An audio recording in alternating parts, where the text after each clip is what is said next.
Friends, আবার চলে এলাম নতুন একটা ভিডিও নিয়ে। তোমাদের সবাইকে বর্ণালী ব্লগিং চ্যানেলে ওয়েলকাম। ভোর ভোর এরকম মনোরম দৃশ্য দেখতে কারই না ভালো লাগে। বেসিক্যালি আমার তো খুবই পছন্দ এরকম ভোরবেলা শান্ত পরিবেশটা। তাই আজকে ভোর ভোর বেরিয়ে পড়েছি রাইডিং এ। এটা ছিল আমার ফার্স্ট রাইডিং ব্লগ। দ্বিতীয়তে আমি তোমাদের সাথে আমার প্রথম রাইডিং ব্লগের এক্সপিরিয়েন্সটা শেয়ার করব। আর আমি কোথায় গেলাম, কি করলাম সেটা দেখতে হলে পুরো লাস্ট অফ দি ভিডিওটা দেখতে হবে। আজকে বাড়ি থেকে ভোর 4টে নাগাদ বেরিয়ে পড়েছিলাম আমাদের গন্তব্যস্থলে যাওয়ার উদ্দেশ্যে। আর যেতে যেতে এরকম কিছু সুন্দর প্রাকৃতিক দৃশ্যও চোখে পড়লো। বাড়ি থেকে বেরোনোর পর আমাদের একটা মিট আপ পয়েন্ট ছিল, যেখানে আমরা সবাই মিট করে তারপর আমাদের আসল জায়গায় যাওয়ার উদ্দেশ্যে রওনা। এখানে আমরা টোটাল 12 থেকে 13 জন ছিলাম, যারা আমার থেকে অনেকই সিনিয়র ছিল। আমি তো ফার্স্ট টাইম যাচ্ছি, আমার কোনো এক্সপিরিয়েন্স ছিল না, কিন্তু সত্যি বলতে ঘুরতে আমি খুবই ভালোবাসি। আর ঘোরার কথা শুনলে তো আমার না হয় না। আজকে আমরা রাইডিং এ যাচ্ছি কৈপুল।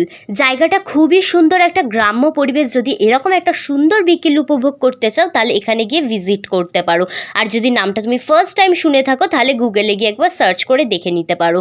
জায়গাটা আমার তো বেসিক্যালি খুবই পছন্দ হয়েছে, জাস্ট ভিউটা দেখো।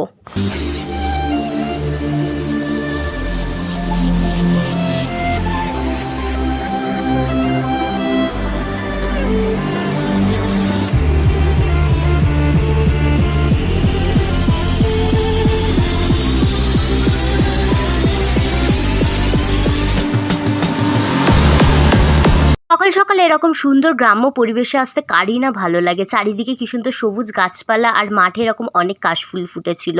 শহরের ব্যস্ততা থেকে একটু দূরে এরকম শান্ত গ্রাম্য পরিবেশ যদি তোমরাও উপভোগ করতে চাও তাহলে একবার গিয়ে এখানে ঘুরে আসতে পারো। অনেক সকালে উঠেছিলাম, তাই তেমন কিছু একটা খাওয়া হয়নি, তাই এরকম সুন্দর প্রাকৃতিক হাওয়া খেতে খেতে একটু চা খেয়ে নিলাম। খাওয়া খেলে তো আর পেটটা ভরবে না, তাই ব্রেকফাস্টে আমরা নিয়ে নিয়েছিলাম ডিম টোস্ট। ডিম টোস্টটা খাওয়ার পর আমাদের পেটটা না ভরাই আমরা খেয়ে নিলাম পরোটা।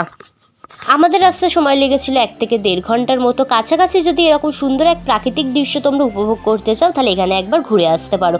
আমার এই ভিডিওটা ভালো লেগে থাকলে তোমরা অবশ্যই আমার চ্যানেলটাকে সাবস্ক্রাইব করে দিও, লাইক করে দিও। টাটা।